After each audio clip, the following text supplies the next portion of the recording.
ସନ୍ଧ୍ୟା ସମୟ। କୋରି କାଉ ତା ବସାରି ଶୋଇଥାଏ। କାଳୁ କାଉ ମଧ୍ୟ ତା ପାଖରେ ଗୋଟେ ନିଜ ବସାରି ଶୋଇଥାଏ। କାଳୁ କାଉ ଉଠି ଗୋରି ଆଡ଼କୁ ଚାହିଁ ଶୋଇପଡ଼ିଲା ଡାହାଣୀ। କେମିତି ଡରାବନା ଦେଖାଯାଉଛି ସିଏ। କାଳୁ କାଉ ତାର ମୋବାଇଲ ବାହାର କରେ। ଦିଥର ଲଗେଇକି ଦେଖୁଛି। କାଳୁ କାଉ ଫୋନ ଲଗାଏ। ଘଣ୍ଟି ବାଜୁଥାଏ। ଘରେ ଶୋଇଥାଏ। ବାରମ୍ବାର ଫୋନ ଆସିବାରୁ ଟିଣ୍ଟି କାଉ ତା ପକ୍ଷୀ ହ୍ୟାଲୋ, କିଏ କହୁଛ ଏବେ? ପୂନମ କାଉ କହୁଛି। ତମେ କିଏ? କୋଉ କାଉ?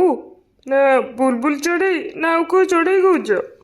ମୁଁ ଟିଣ୍ଟି କାଉ। ତମେ କାହାକୁ ଫୋନ କରିଥିଲ? ଆଜି ଫୋନ ଠିକ ଜାଗାରେ ଲାଗିଛି। ମତେ ତମ ସହିତ କଥା ହବାର ଥିଲା।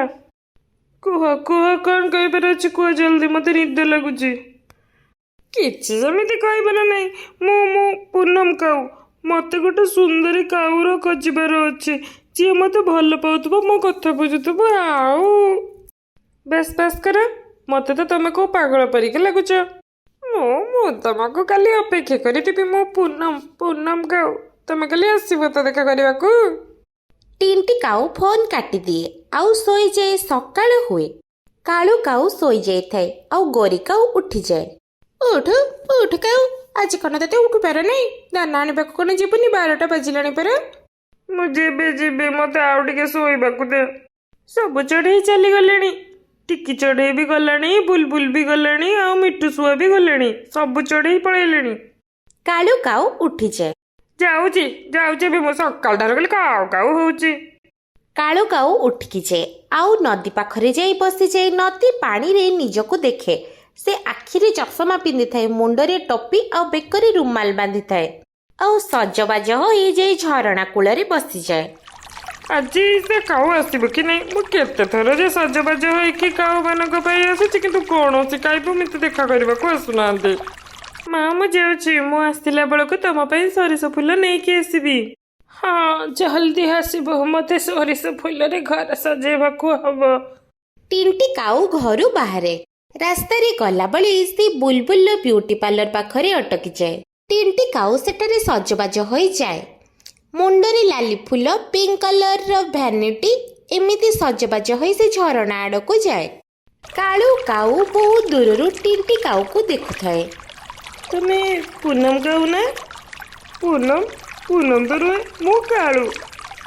ହଁ ମନେ ପଡ଼ିଲା। ମୁଁ ହିଁ ପୂନମ। ତମେ ଟିଣ୍ଟି କାଉ ନା? ମତେ ତମେ ବୁଢ଼ା କାଉ ଦେଖାଯାଉଛ। ସବୁବେଳେ ଏକୁଟିଆ ରହୁଛି। ମତେ ସବୁବେଳେ ଚିନ୍ତା ଏଇଆ ହଉଛି ଯେ ମୁଁ ଯଦି ମରିଗଲି ମୋ ଧନ ଦୌଲତ କାହାର ହେବ। ସେଇ ଚିନ୍ତାରେ ମୋର ଏଇ ଅବସ୍ଥା। ଧନ ଦୌଲତ? ହଁ, ଆମ ଜଙ୍ଗଲରେ କାହାକୁ ବି ପଚାରିଦବ। ମୁଁ ଆମ ଜଙ୍ଗଲର ସବୁଠୁ ମହାରାଜା। ଆଉ ମୋ ପାଖରେ ଧନ ଦୌଲତର ଅଭାବ ନାହିଁ। ତମେ ଆମ ଜଙ୍ଗଲରେ କାହାକୁ ବି ପୂନମ କାଉ କଥା ପଚାରିବ, ସେଠ ପୂନମ କାଉ ସମସ୍ତେ କହିଦେବେ। କାଳୁ କାଉ ଏପଟ ସେପଟ ବଢ଼େ ଯୋଡ଼େ ବହୁତ କଥା ଟିଣ୍ଟି କାଉକୁ କୁହେ। ସେମାନେ ଦ୍ୱିପହର ପର୍ଯ୍ୟନ୍ତ ସେଇ ଝରଣା ପାଖରେ ବସନ୍ତି। ମତେ ଏବେ ଯିବାକୁ ହବ। ମତେ ମୋ ମାଙ୍କ ପାଇଁ ସୋରିଷ ଫୁଲ ନେଇକି ଯିବାର ଅଛି। ମତେ ତମ ସହିତ ମିଶିକି ବହୁତ ଖୁସି ଲାଗିଲା। ଠିକ ଅଛି, କାଲି ମୋ ପାଇଁ ସିଙ୍ଗଡ଼ା ନେଇକି ଆସିବ। ମତେ ସିଙ୍ଗଡ଼ା ବହୁତ ପସନ୍ଦ। ଟିଣ୍ଟି କାଉ ସେଠାରୁ ଚାଲିଯାଏ ଆଉ କାଳୁ କାଉ ବି ଖୁସିରେ ଗୀତ ଗାଇ ଗାଇ ନିଜ ଜଙ୍ଗଲକୁ ଫେରି ଆସେ। ମୋ କାଳୁ କାଉ, ମୋ ପୂନମ, ଟିଙ୍ଗି ଟିଙ୍ଗି ଟିଙ୍ଗି ଟିଙ୍ଗି, ସୁନ୍ଦର ଫୁଲ, ସୁନ୍ଦର ଜଙ୍ଗଲ, ଟିଙ୍ଗି ଟିଙ୍ଗି ଟିଙ୍ଗି ଟିଙ୍ଗି, ମୁଁ କାଳୁ ଭାରି ସୁନ୍ଦର, ଟିଙ୍ଗି ଟିଙ୍ଗି ଟିଙ୍ଗି ଟିଙ୍ଗି। ରାସ୍ତାରେ ଫେରୁଥିବା ସମୟରେ କାଳୁ କାଉକୁ ମନେ ପଡ଼େ ଯେ ଗୋରି କାଉ ପାଇଁ ଦାନା ନେବାର ଅଛି। ତାପରେ କାଳୁ କାଉ ମିଟୁ ଶୁଆ ପାଖକୁ ଯାଏ। ମିଟୁ ଶୁଆ, ମତେ ଟିକେ ସାହାଯ୍ୟ କର। ମତେ ନ ଜଣେଇକି ମୋ ଶାଶୁ ଆଜି ଆସିଛନ୍ତି। ମୋ ଶାଶୁ ପାଇଁ 2ଟା ଦାନା ଦବୁ କି? ଅଳସୁଆ କାଳୁ କାଉ, ମୁଁ ତତେ କେତେଥର କହିଛି ମତେ ଦାନା ମାଗିବାକୁ ଆସିବୁନି। ସବୁବେଳେ ମତେ ଦାନା ମାଗିବାକୁ ଆସୁଛି। ଏମିତି କହି ମିଟୁ ଶୁଆ କାଳୁ କାଉକୁ 2ଟା ଦାନା ଦେଇଦିଏ। କାଳୁ କାଉ ସେ ଦାନା ନେଇ ନିଜ ବସାକୁ ଯାଏ। ସକାଳରେ ଯାଇଛ, ମାତ୍ର 2ଟା ଦାନା ନେଇକି ଆସିଛ, ସେଇଟା ବି ଶୁଖିଲା। ମୁଁ ଭାବୁଥିଲି ତମେ ଆଜି ମୋ ପାଇଁ ମିଠା ଫଳ ନେଇକି ଆସିବ। ଜଙ୍ଗଲରେ ଚାରିଆଡେ ଶୁଖିଲା ପଡିଛି। ମିଟୁ ଶୁଆ ଆଉ ସେ ଟିକି ଚଢ଼େଇ ତ ଖାଲି ହାତରେ ଆସିଛନ୍ତି, ମୁଁ ଆହୁରି 2ଟା ଦାନା ନେଇକି ଆସିଛି କହ। ସେଦିନ ରାତି କାଳୁ କାଉ ଅନେଇ ଅନେଇ ହିଁ କାଟିଦିଏ। ଆଉ ତା ପରଦିନ ସକାଳ ହେବା ମାତ୍ରେ ହିଁ ସେ ଟିକି ଚଢ଼େଇ ପାଖକୁ ଯାଏ। ଟିକି ଚଢ଼େଇ କଣ ବା କହିବି, ମତେ କହିବାକୁ ବି ଲାଜ ଲାଗୁଛି। ସେ ଗୋରି କାଉର ତା ଭଉଣୀ ଆସିଛି। ଘରେ ସବୁ ଜିନିଷ ଅଛି, ହେଲେ ଅଲ୍ଲାଜୁକଟା ସିଙ୍ଗିଡ଼ା ଖାଇବ ବୋଲି କହୁଛି। ଠିକ ଅଛି, ତମେ ତାଙ୍କ ପାଇଁ ସିଙ୍ଗଡ଼ା ନେଇଯାଅ। କୋଉଠୁ ଆଣିବି ସିଙ୍ଗିଡ଼ା? ମୋ ପାଖରେ କଣ ପଇସା ଅଛି? ସେଇଥିପାଇଁ ତ ମୁଁ ତମ ପାଖକୁ ଆସିଛି।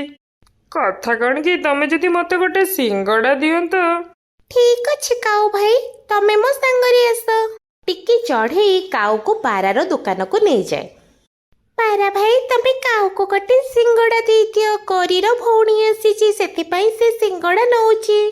ପାରା କାଳୁ କାଉକୁ ଗୋଟେ ସିଙ୍ଗଡ଼ା ଦେଇଯାଏ। କାଳୁ କାଉ ସେ ସିଙ୍ଗଡ଼ାକୁ ଖୁସିରେ ଖୁସିରେ ନେଇ ଝରଣା ଆଡ଼କୁ ଯାଏ। ତା ପୂର୍ବରୁ ହିଁ ଟିଣ୍ଟି କାଉ ସେଠାରେ କାଳୁ କାଉର ଅପେକ୍ଷା କରିଥାଏ। ଟିଣ୍ଟି କାଉ ସେ ସିଙ୍ଗଡ଼ା ଦେଖି ଖୁସି ହୋଇଯାଏ। ଟିଟି କାଉ, ତମେ ଯଦି ମତେ ବାହା ହେଇଯିବ ତାହେଲେ ଡେଲି ଡେଲି ମୁଁ ତମକୁ ସିଙ୍ଗଡ଼ା ଦେବି। ତୁମେ ବହୁତ ଭଲ କାଉ। ତମର ବୟସ ସିନା ଟିକେ ଅଧିକ, ହେଲେ ତମେ ମୋର ବହୁତ ଯତ୍ନ ହଉଛ। ମୁଁ ତମକୁ ନିହାତି ମ୍ୟାରେଜ କରିବି। ଟିକି ଚଢ଼େଇ କୋରି କାଉ ପାଖକୁ ଯାଏ। କରି, କୋଉଠି ଅଛନ୍ତି ତମ ଭଉଣୀ? ମୋର ଭଉଣୀ ତ କାହିଁ ଆସିନାହିଁ। ତାହେଲେ କାଳୁ କାଉ ମତେ ମିଛ କଣ ପାଇଁ କହିଲେ ଯେ ତମ ଭଉଣୀ ଆସିଛନ୍ତି ଆଉ ସେ ସିଙ୍ଗଡ଼ା ଖାଇବେ ବୋଲି? ସେ ସିଙ୍ଗଡ଼ା କାହା ପାଇଁ ନେଇକି ଗଲା? ସେ ଝରଣା ଆଡ଼େ ଯାଇଛନ୍ତି। କୋରି କାଉ ରାଗରେ ସେ ଝରଣା ଆଡ଼କୁ ଯାଏ। ରାସ୍ତାରେ ତାକୁ ମିଟୁଶୁଆ ମିଳିଯାଏ। କୋରି, ତମ ମାଆକୁ ସେ ଦାନା ପସନ୍ଦ ଆସିଲା ତ? ହେ, ମାଆକୁ ଦାନା? କୋଉ ଦାନା? ଶୁଆ, କିନ୍ତୁ ମୋ ମା ତ ଆସିନାହାନ୍ତି।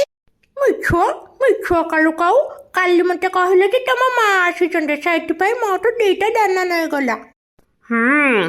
କେତେବେଳେ ମୋ ମା ଆସୁଛି, କେତେବେଳେ ମୋ ଭଉଣୀ ଆସୁଛି। ଏଇ କାଳୁକୁ ମୁଁ ଆଜି ଦେଖୁଛି। କୋରି କାଉ ଝରଣା ଆଡ଼କୁ ଯାଏ। ମୋ କାଉ ନା, ତମକୁ ବାହା ହେବି। ଠିକ ଅଛି, ମୁଁ ଆଜି ମୋ ମାଙ୍କ ସହିତ କଥା ହେବି। ଗୋଟେ କାଉ ଅଛି, ତା ନା ଗୋରି କାଉ। ସେ ମୋ ପଛରେ ପୁରା ପଡ଼ିଯାଇଛି ଯେ ମତେ ବାହା ହବ ବୋଲି। ତୁ ଜଲ୍ଦି ତୋ ମାଙ୍କ ସହିତ କଥା ହ। ଠିକ ଅଛି, ମୁଁ ଜଲ୍ଦି ହିଁ ମୋ ମା ସହିତ କଥା ହେବି, କିନ୍ତୁ କାଲି ମୋ ପାଇଁ ତମେ କଣ ଆଣିବ? ମୁଁ କାଲି ତମ ପାଇଁ ମିଠା ଆଣିବି, କିନ୍ତୁ ତମେ ଜଲ୍ଦି ଆସିବ। ଏମିତି ନ ହଉ କି ସେ ଗୋରି କାଉ ତମ ଆଗରୁ ମୋଠୁ ମିଠା ନେଇଯିବ। କୋରି କାଉ ବୁଦା ପଛପଟେ ଥାଇ ସବୁ ଜିନିଷ ଶୁଣୁଥାଏ। ପୋଡ଼ା ମୁହାଁ କାଳୁ, ମୁଁ ତତେ ଆଜି ଛାଡ଼ିବି ନାହିଁ ଜଗଣୀ ଖିଆ। ଗୋରିକୁ ଦେଖି କାଳୁ ପୁରା ଷ୍ଟାଚ୍ୟୁ ବନିଯାଏ। ତମେ କିଏ? ମୁଁ ହଉଛି କୋରି, ଆଉ ଏ ବୁଢ଼ାର ସ୍ତ୍ରୀ ମୁଁ। ତିନିଟି କାଉ ଏତିକି ଶୁଣି କାଳୁ କାଉର ମୁହଁକୁ ଗୋଟେ ଚଟକଣା ମାରେ ଆଉ ସେଠାରୁ ଚାଲିଯାଏ। ତାପରେ କାଳୁ ସେଠାରୁ ଉଡ଼ିଯିବାକୁ ଚେଷ୍ଟା କରେ, କିନ୍ତୁ ଗୋରି ତା ପକ୍ଷୀକୁ ଧରି ତାକୁ ତଳକୁ ଘୋଷାରି ଆଣେ ଆଉ ତାକୁ ବହୁତ ଜୋରରେ ପିଟିବାକୁ ଲାଗେ। କଣ କହିଲେ ବଡ଼ ମା? ମୋ ମା କେତେ ଦାନା ମାଗୁଛି, ଆଉ ମୋ ଭଉଣୀ ସିଙ୍ଗଡ଼ା ମାଗୁଛି। ତାପରେ ଏମିତି କହି କହି ଗୋରି କାଉ କାଳୁ କାଉକୁ ବହୁତ ପିଟି ତାକୁ ମାଙ୍କଡ଼ ବନେ ବହୁତ କଷ୍ଟରେ କାଳୁ କାଉ ସେଠାରୁ ଉଡ଼ିଯାଏ। ରାତି ହେଇଯାଏ। ଗୋରି କାଉ ତା ବସାରେ ଥାଏ। ଦୂରରୁ ଥାଇ କାଳୁ କାଉ ଗୋରି କାଉର ଶୋଇବାକୁ ଅପେକ୍ଷା କରିଥାଏ, କାହିଁକି ନା କାଳୁ କାଉ ଗୋରି କାଉକୁ ବହୁତ ଡରୁଥିଲା।